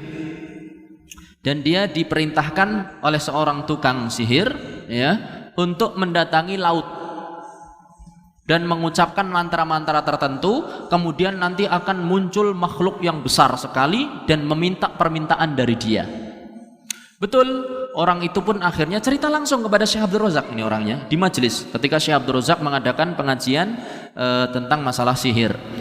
Syekh Abdul Razak yang sering datang ke Indonesia ya, dan ngisi rutin di radio Roja, diterjemahkan oleh Ustadz kita, Ustadz Firanda, dan juga yang lainnya. Dia, dan mudah-mudahan dalam waktu dekat ini beliau akan datang ke Istiqlal. Nah, orang itu akhirnya pergi ke laut. Ketika di laut dia ucapkan mantra-mantra, muncullah makhluk yang gede sekali dari tengah laut. Mungkin itu Nyiroro Kidul ya mungkin. Ya, akhirnya apa? Orang si makhluk tadi mengatakan, kamu diutus oleh fulan. Ya, saya diutus oleh fulan. Maka saya perintahkan kepada kamu. Apa yang kamu perintahkan padaku, katanya? Tinggalkanlah sholat, katanya. Tinggalkanlah sholat. Apa kata orang tersebut? Cerita kepada Syekh Abdul Razak, ya Syekh, katanya, saya ini dari kecil sholat, Syekh. Saya ini dari kecil apa? Sholat. Lah kok tiba-tiba saya disuruh ninggalkan sholat? Maka saya terus terang tidak mau. Maka saya bilang kepada makhluk tadi secara otomatis, oh tidak. Apa tiba-tiba yang terjadi? Makhluk itu pun hilang. Langsung hilang. Lihat bagaimana orang itu ketika akan minta tolong kepada syaitan, belajar sesuatu dari syaitan, dia pasti akan mengorbankan akidahnya. Wa ma kafara Sulaiman walakinna syayatina kafaru yu'allimunna nas sihr. Ya, manusia atau Nabi Sulaiman tidaklah kafir, tapi yang kafir adalah syaitan yang mengajarkan kepada manusia itu ilmu sihir. Jadi para ulama mengatakan kalau belajar ilmu sihir berarti kafir. Itu resikonya. Dan banyak ternyata yang mempelajari hal itu. Ternyata dia harus meninggalkan akidahnya. Dia harus menghina Al-Quran. Dia jadikan Al-Quran tatakan dia di tempat buang hajatnya. Dia jadikan Al-Quran direndam di air kencing. Dia tulis Al-Quran dengan darah haid. Dia tulis Al-Quran dengan darah haid. Dia punya wanita simpanan, bukan untuk dizinai. Zina dosa besar, tapi ini lebih besar daripada zina. Diambil darah haidnya, digunakan untuk nulis Al-Quran. Itu. Jadi kalau kita itu sama syaitan kok munjung-munjung, itu dendam sang iblis akan segera mengenai diri kita. Maka salah satu langkah yang paling efektif ya untuk menghindari gangguan syaitan adalah ta'awud. A'udzubillahi minasyaitonirrajim. Aku berlindung kepadamu ya Allah dari godaan syaitan yang terkutuk ya Allah. Jangan sampai dia membahayakan diriku dalam kehidupan duniaku dan agamaku. Jangan sampai dia menghalangi aku dari perkara ketaatan yang kau perintahkan padaku. Jangan sampai dia itu mendorong-dorong diriku untuk mengerjakan perkara yang engkau larang. Ini sekilas sebetulnya tentang dendam iblis. Masih banyak langkah-langkah tentang syaitan dalam menjerumuskan manusia, tapi kelihatannya waktunya kok tidak memungkinkan. Maka akan saya singkat saja ya, bagaimana syaitan itu pada pembahasan selanjutnya. Berarti tidak usah ada tanya jawab lah ya, ataupun ada tanya jawab seperempat jam saja ya, biar syaitannya tidak senang nanti kepingkel-pingkel, wah nggak lengkap ini pembahasannya. Oh iya, salah satu langkah juga yang digunakan oleh syaitan ketika Anda belajar, bapak-bapak nggih, ibu-ibu belajar membaca sebuah buku, maka yang langkah digunakan oleh syaitan adalah membisikkan buku yang lain sebelum selesai buku tersebut. Anda baca buku bagus tentang perangkap iblis, perangkap syaitan, bagus ya, tapi terkadang rasa capek muncul, akhirnya tengok ke buku yang lain, itu ada buku yang lebih bagus, ini buku perangkap setan, tutup, ganti buku yang lainnya. Ini juga bagus, ini dibuka ya, berapa halaman, capek, akhirnya istirahat dulu. Pas istirahat gini, ada buku di atas, bagus, ambil lagi, sehingga berlalu masa yang panjang dia tidak pernah menyelesaikan satu buku pun. Ini syaitan ini. Betul itu. Ngafalkan Quran. Jadi ngafalkan juz 30. Sudah setengah juz ya, sampai At-Tuha, Al-Alaq dan Tariq dan yang lainnya. Hampir saja selesai, tapi lagi baca Quran. Ini persis dengan kisah yang diceritakan oleh Ustadz ini. Nah ini juz 30 ditinggal dulu. Baca surat itu dihafalkan. Ternyata panjang, ganti surat yang pendek. Akhirnya enggak ada dari Al-Quran yang dihafal. Betul, itulah syaitan. Begitu juga ketika seorang penulis mencari bahan pembahasan. Ketika dia mencari bahan pembahasan, dia lihat buku, kemudian dilihat daftar isinya. Dia ingin cari, tapi matanya terpaut pada sebuah pembahasan yang menarik yang tidak ada kaitannya dengan yang dia cari. Akhirnya dibuka pembahasan itu. Wih, menarik. Sampai waktu lama akhirnya nggak ketemu pembahasannya, meskipun dia dapat ilmu yang lain. Tapi ingat, tujuan pertamanya belum kena. Berarti dia masih bodoh dalam hal itu. Masih belum mendapatkan jawaban dalam permasalahan yang dia cari. Maka biar kita tidak seperti itu, ya, akan saya ringkaskan bagaimana cara syaitan dalam menyesatkan manusia. Yang pertama, ya, di antara cara syaitan dalam menyesatkan manusia adalah tazyinul batil, menghias-hiasi perkara yang batil, menghias-hiasi perkara yang salah. Ya, kata al-Imam Ibnul Qayyim, fayuzayyinu lahul fi'la alladhi yadurruhu. Syaitan itu menghiasi perkara yang berbahaya bagi kita, sehingga tampak bagi kita perkara itu bermanfaat, dan menakut-nakuti kita dari perkara yang bermanfaat, sehingga tampak perkara itu berbahaya bagi kita. Ya, satu contoh lah misalnya, ya, puasa misalnya. Mosok sih orang disuruh puasa nanti malah bahaya, kesehatannya terganggu. Ini ditakut-takuti seperti itu, ya. Kemudian misalnya ngaji misalnya. Lah ngaji waktunya habis, untuk cari ma'isyah kan lumayan, untuk cari penghasilan lumayan, untuk cari ini lumayan, daripada cuma duduk dengarkan, apa dapatnya? Padahal yang namanya ngaji, Pak, yang namanya belajar ilmu, Pak Ibu, ya, itu la ya'diluhu syai', tidak tertandingi oleh apapun, tidak tertandingi oleh apapun. Bahkan kata Allah Subhanahu wa taala, khairum mimma yajma'un, lebih baik dari apa yang mereka kumpulkan dari perkara dunia. Kalau Bapak dari tadi jam 9 sampai jam 11 ini dapat 5 miliar, lebih baik duduk Anda di majelis ilmu dapat ilmu.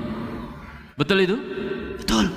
Karena dengan ilmu kita akan tahu mana yang hak, mana yang batil, mana yang salah, mana yang benar. Sekarang kalau diri Anda bapak-bapak dan ibu-ibu ditawari antara dapat uang 5 miliar atau satu hadis, pokoknya jam 9 ada satu hadis diberikan. Tapi kalau jam 9 itu lewat, 5 miliar nggak Anda dapatkan di tempat tertentu. Hadis itu di Masjid Agung ini, 5 miliar di sebelahnya. Kalau Anda ambil 5 miliar, nggak dapat satu hadis. Kalau Anda dapat ambil hadis, nggak dapat 5 miliar. Pilih yang mana, Pak? Ibu-ibu pilih yang mana? Bapak-bapak pilih yang mana? 5M atau satu hadis? Berapa? 5M, Pak. Aduh. Satu hadis. Kalau sekarang pinter, ya. Ambil 5M, titip rekaman. Kalau 5M untuk apa, Pak? Bangun masjid, Pak, ya. Masya Allah. Ala kulli hal, ikhwan, kita ini insya Allah duduknya lebih berharga daripada dunia seisinya. Maka tidak ada rasa penyesalan yang seperti itu. Nah, setan itu ingin menghias-hiasi yang baik jadi buruk, yang buruk jadi baik. Lihat bagaimana syaitan datang ke Nabiullah Adam, bapak kita. Apa kata syaitan? Wa qasamahuma inni lakuma laminan nasihin. Dia berkata, bersumpah kepada Nabi Adam dan Hawa bahwasanya saya ini pemberi nasihat yang baik kepada kalian. Dan dia mengatakan bahwasanya apa? Makanlah buah ini, buah larangan yang dilarang oleh Allah Subhanahu wa taala, dikatakan itu syajaratul khuldi. Dikatakan sebagai apa? Buah kekekalan. Akhirnya Adam pun tergoda makan buah itu, dan itulah yang digunakan oleh syaitan dan anak buahnya sekarang menyesatkan Bani Adam dengan menghias-hiasi kebatilan menjadi sebuah kebaikan. Sesuatu yang bukan agama dikatakan agama. Sesuatu yang bukan syar'i dikatakan syar'i. Khamr, minuman keras yang terkenal sekarang ini, dikatakan sebagai apa? Minuman penghibur, minuman rileks. Jadi kalau ingin rileks pakai apa? Pakai khamr. Ini kata-kata seperti itu. Pezina dikatakan sebagai pekerja seks komersial. Ya, ini hanya sekedar pekerja saja, tidak ada salahnya. Cuma sekedar pekerja, ndak aib. Pekerja seks komersial, lebih kerennya rental. Ya, subhanallah. Ini seperti ini. Riba di bank dikatakan bunga. Siapa nggak senang dengan bunga? Riba dikatakan misalnya deposit, misalnya simpenan berbunga-bunga. Enak duduk-duduk dapat sekian persen. Padahal itu adalah riba. Ini usahanya syaitan. Dan kaum muslimin banyak terjebak dalam masalah ini. Ya. Kaum muslimin itu banyak sekali terjebak dalam masalah ini. Adapun yang kedua, syaitan itu masuk dari pintu ifrat dan tafrid. Ini yang ingin saya jelaskan di awal, yakni menyepelekan atau melampaui batas. Dalam sebuah athar dikatakan, wa ma amarallahu bi amrin illa walisyaitani nas'atan. Tidaklah Allah Subhanahu wa taala memerintahkan satu perkara kecuali syaitan memiliki dua cara untuk menyesatkan manusia. Imma ila tafritin wa taqsirin wa imma ila ghuluwin wa mujawazah wa la yubali bi ayyihima dhafira. Tidaklah Allah memerintahkan satu perkara kecuali syaitan memiliki dua cara untuk menghindarkan manusia dari perkara tersebut. Mungkin dengan cara menyepelekan, orang itu dianggap menyepelekan, yakni orang itu merasa bahwasanya perkara itu sepele sehingga nggak usah dilaksanakan, atau bahkan orang itu melampaui batas dalam mengamalkannya. Ini lihat. Dan syaitan tidak peduli dengan cara apa dia akan berhasil. Syaitan tidak peduli dengan cara apa dia berhasil. Lihat, dohirnya ketaatan, tapi ternyata dibenci oleh Allah dan Rasulnya. Dohirnya ini berarti melampaui batas. Datang 3 orang kepada istri-istri Nabi Muhammad SAW, menanyakan tentang ibadah Rasulullah SAW. Bagaimana ibadah Rasulullah SAW? Oh, ternyata ibadahnya luar biasa. Sampai 3 orang sahabat tadi dikatakan dalam riwayat ka'annahum taqalluha, sehingga mereka seakan-akan ibadah mereka tidak seberapa dibandingkan ibadahnya Rasulullah Sallallahu Alaihi Wasallam. Sehingga kemudian seorang di antara mereka mengatakan, fa inni asumu wala uftir, saya pokoknya akan puasa sepanjang hari, puasa dahar. Kemudian yang seorang lagi mengatakan, pokoknya inni aqumul laila wala anam, saya pokoknya akan sholat malam terus dan tidak ada tidur lagi. Yang terakhir mengatakan, wa ana la atazawajun nisa, saya enggak mau nikah dengan wanita. Akhirnya berita ini sampai kepada Rasulullah sallallahu alaihi wasallam. Rasulullah sallallahu alaihi wasallam pun marah. Dikumpulkannya para sahabatnya, kemudian naik di atas mimbar, ma balu aqwamin yaquluna kadza wa kadza. Apa-apaan ini? Kenapa sebagian orang mengatakan demikian dan demikian?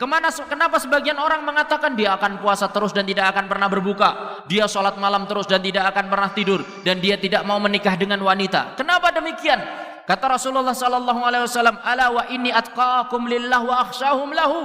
Ketahuilah bahwasanya aku adalah orang yang paling bertakwa kepada Allah dan orang yang paling takut kepada Allah. Tapi kata Rasulullah sallallahu alaihi wasallam, ternyata aku juga asumu wa uftir, puasa dan juga berbuka, salat malam dan juga tidur. Wa ana atazawajun nisa, dan bahkan saya menikahi wanita-wanita.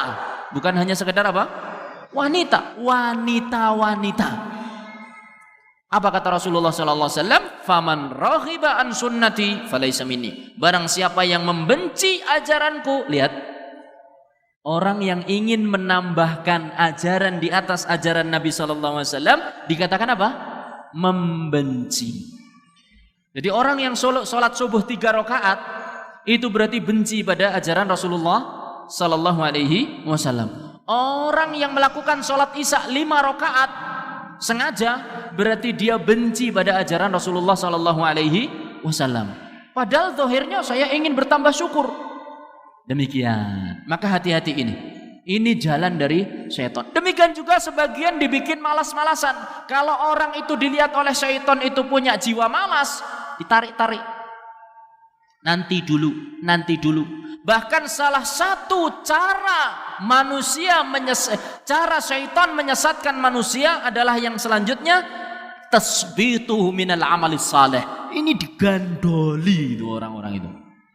Digandoli, ditahan supaya tidak beramal saleh dengan senjata syaitan yang bernama saufa. Apa? Saufa. Apa itu saufa? Nanti. Apa kata para ulama? Sebagian ulama mengatakan unzirukum saufa. Pokoknya kalian hati-hati dengan yang namanya saufa. Ya. Apa kata beliau? Fa innahu akbaru junudu iblis.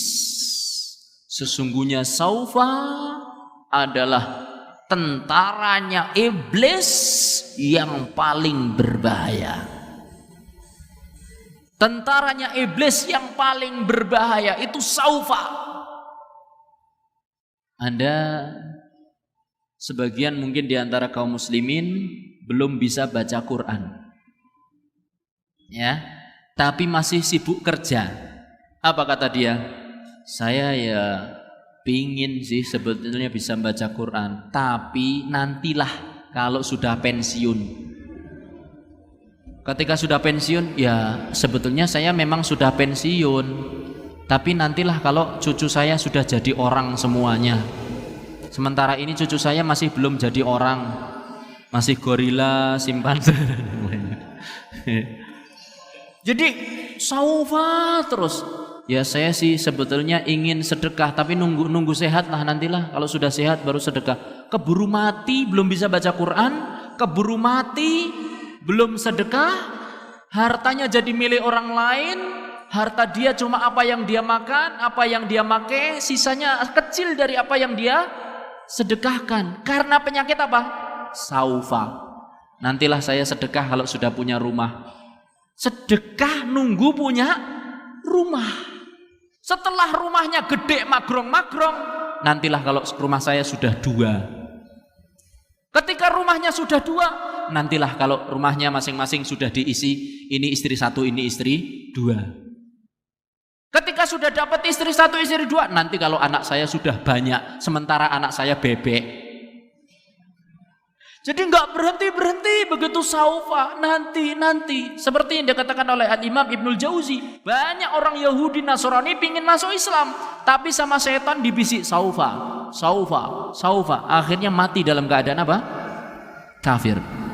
Na'udzubillahi min dzalik. Ini bahaya sekali masalah penyakit saufa. Dan di antara cara syaitan dalam menyesatkan manusia, dan ini termasuk yang juga yang paling berbahaya. Nomor berapa berarti? 4 atau 3? 4 atau 3 sama saja. Yang pertama adalah menghias-hiasi, ya kan? Yang kedua apa tadi? Ifrad dan tafrid. Yang nomor 3 saufa. Yang nomor 4 syaitan akan menampakkan di depan Anda sebagai orang pemberi nasihat. Wallahi ya ikhwan, ini berbahaya. Kalau datang ke rumah Anda, ketok-ketok, assalamualaikum, begitu dibuka ternyata wonge sungunan, sungu gini. Kan iblis itu ada 2 tanduknya. Saya mau menggoda Anda. Ini jenengan kira-kira gimana? Oh, langsung jebret, ambil pelinteng. Tapi kalau datang dengan wajah yang manis, assalamualaikum, saya datang untuk menawarkan hal ini kepada Anda, bagus sekali loh, nanti gini. Kira-kira gimana? Oh ya, bahkan jenengan dapat gratis, gini. Kira-kira gimana? Oh, silakan, duduk dulu. Itu didengarkan betul. Syaitan datang ke dalam diri manusia membisik-bisikkan kebaikan. Kisah seorang rahib yang dititipi seorang wanita putri cantik, karena 3 saudaranya laki-laki mendapat panggilan jihad. Mereka bingung mau dititipkan kemana, ini adik mereka satu-satunya. Pikir-pikir di zaman Bani Israel dikisahkan oleh Wahab bin Munabbih. Kisah ini adalah kisah Israiliyat. Sekali lagi saya katakan ini Israiliyat. Akan tetapi kita boleh mengambil faedah. Dikatakan akhirnya mereka pun rapat, rembugan, sepakat adiknya dititipkan kepada sang ahli ibadah.